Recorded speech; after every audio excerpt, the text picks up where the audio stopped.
Olá, eu sou o pastor Ney Paniago e essa é a leitura bíblica diária deste dia. Ela se encontra no livro do Atos dos Apóstolos, capítulo 17, versículo 24, e diz assim: O Deus que fez o mundo e tudo o que nele há, sendo o Senhor do céu e da terra, não habita em templos feitos por mãos de homens. Vou repetir. O Deus que fez o mundo e tudo o que nele há, sendo o Senhor do céu e da terra, não habita em templos feitos por mãos de homens. É importante localizar o momento e quem está falando esse versículo. São palavras do grande apóstolo Paulo, na sua segunda viagem missionária. Após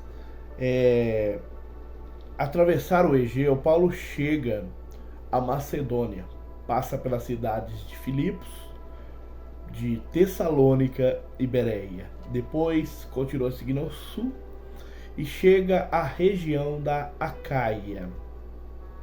E a primeira cidade que ele vai pregar o evangelho é a tão famosa e histórica Atenas dos filósofos.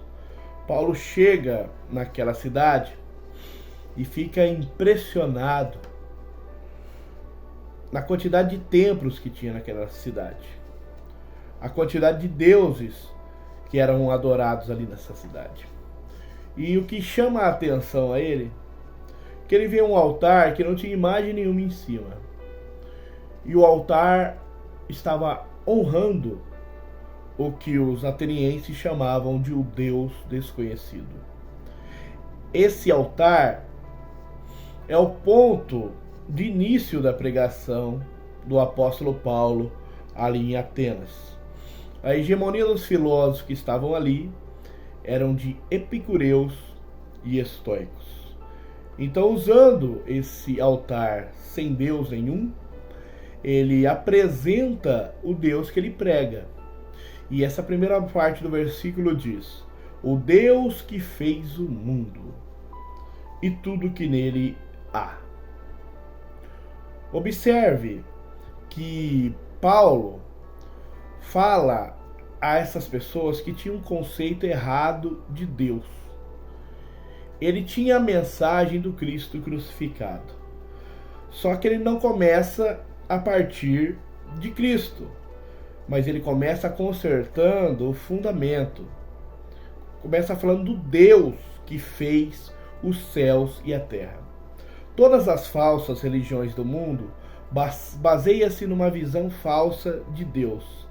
Lembre-se que você deve começar a pregar a palavra onde as pessoas estão e não onde gostaria que estivessem.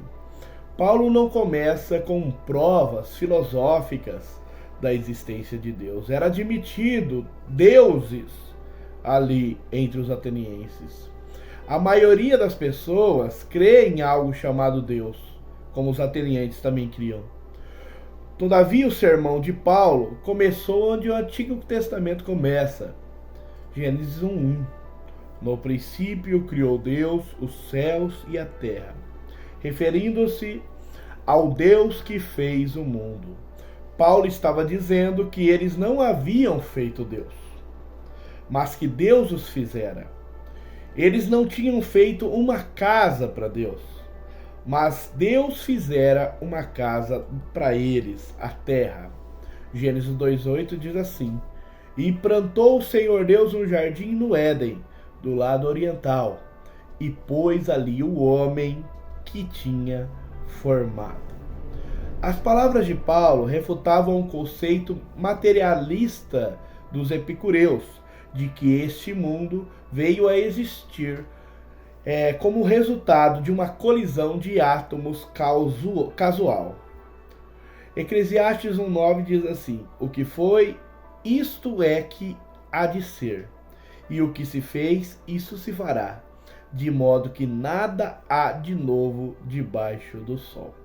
Você vê que a teoria do Big Bang, ela é muito mais recente do que essa teoria da colisão de átomos casual dos epicureus ali no primeiro século.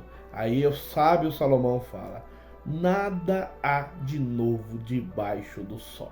Sempre que alguém fala uma coisa e se gaba de inventar essa coisa, mas se olhar para o passado, alguém já pensou igual. É isso que ele está querendo dizer. Qualquer compreensão correta do propósito da vida deve começar com uma compreensão correta do reconhecimento do Criador. Está lá em Eclesiastes 12:1. Lembra-te do teu Criador, dos dias da tua mocidade, antes que venham maus dias. Quando eu falo mocidade, está falando de uma pessoa racional, né? Uma pessoa que sabe distinguir a sua mão direita e da mão esquerda. Então, se você tem inteligência, liberdade para pensar, meios para estudar, você deve pensar sobre o seu Criador, honrar o seu Criador. Satanás continua a lançar um ataque intrépido contra o conceito da criação especial.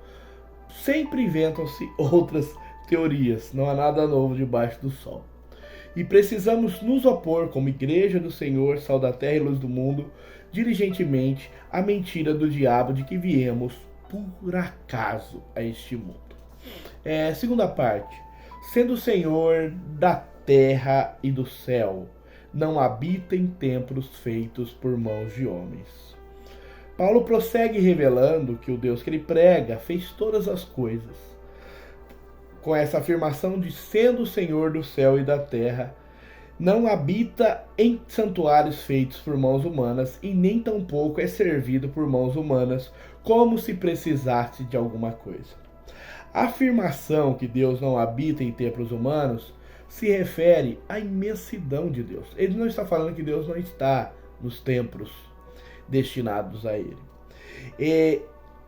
Quando eu digo imensidão, eu quero esclarecer que eu estou falando que ele não pode ser contido por um só lugar.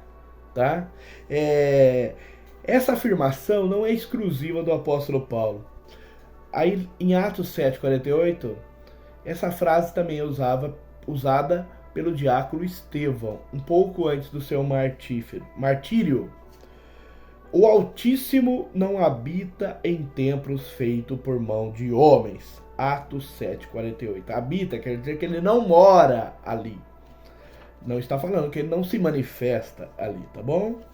Ambos fazem referência à profecia de Isaías, que diz, Isaías 66:1. Assim diz o Senhor, o céu é meu trono, e a terra o escabelo dos meus pés. Que casa me edificareis vós? E qual seria o lugar do meu descanso? Antes de Isaías temos também as palavras do rei Salomão, 1 Reis 8,27. Mas na verdade, habitaria Deus na terra? Veja a imensidão de Deus. Não é apenas o templo que não pode contê-lo. A terra também não é capaz de contê-lo. Eis que os céus e até o céu dos céus não podem te conter, quanto menos esta casa que tenho edificado. Paulo usa essa frase porque ele está cercado pela maior hoste de templos pagãos que havia no mundo, Atenas. Distante dali estava o templo de Zeus, o maior que já havia sido construído. Abaixo ficava a praça envolta com ídolos e templos, e acima ficava a Acrópole, com mais de 40 templos, incluindo o incomparável Paternon. Deus, porém, não precisava de templos, por mais belos que fossem.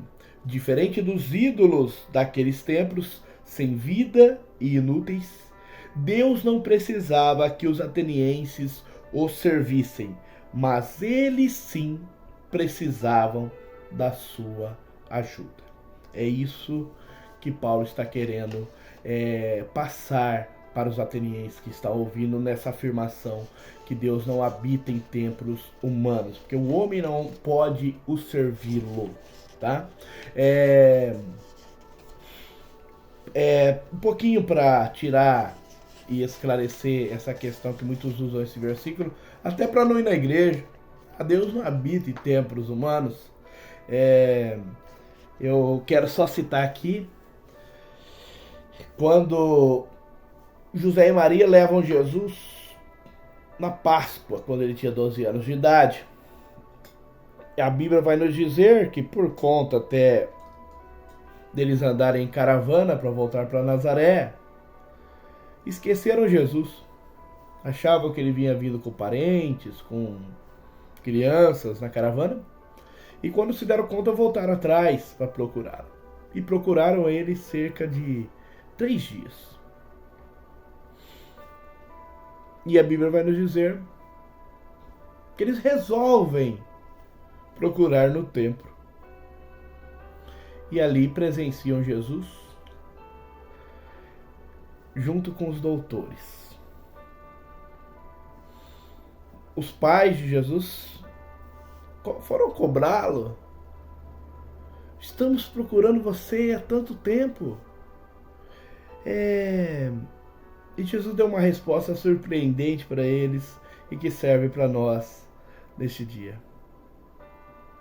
Me procurando? Me procurando aonde? Por que não vieram aqui primeiro? Não sabia que me convém tratar dos negócios do meu pai? O que eu quero dizer para você? Procure uma igreja. Convém para Jesus estar nesse lugar. Esse lugar foi separado para que homens e mulheres buscassem o Senhor. E estando eles reunidos em seu nome, Jesus se manifesta, mas não mora ali. Ele mora dentro de nós. Amém? Maravilhoso Deus, te exalto e te adoro por mais um vídeo gravado. Por cada um, Senhor Jesus Cristo, que teve a paciência de ouvir essa pequena palavra. Pai Santo, tremendo, que possamos, Senhor Jesus Cristo, entender a Tua palavra, não sermos meninos inconstantes levados por qualquer vento de doutrina, mas nos alimentarmos, Senhor, do verdadeiro leite espiritual, Senhor.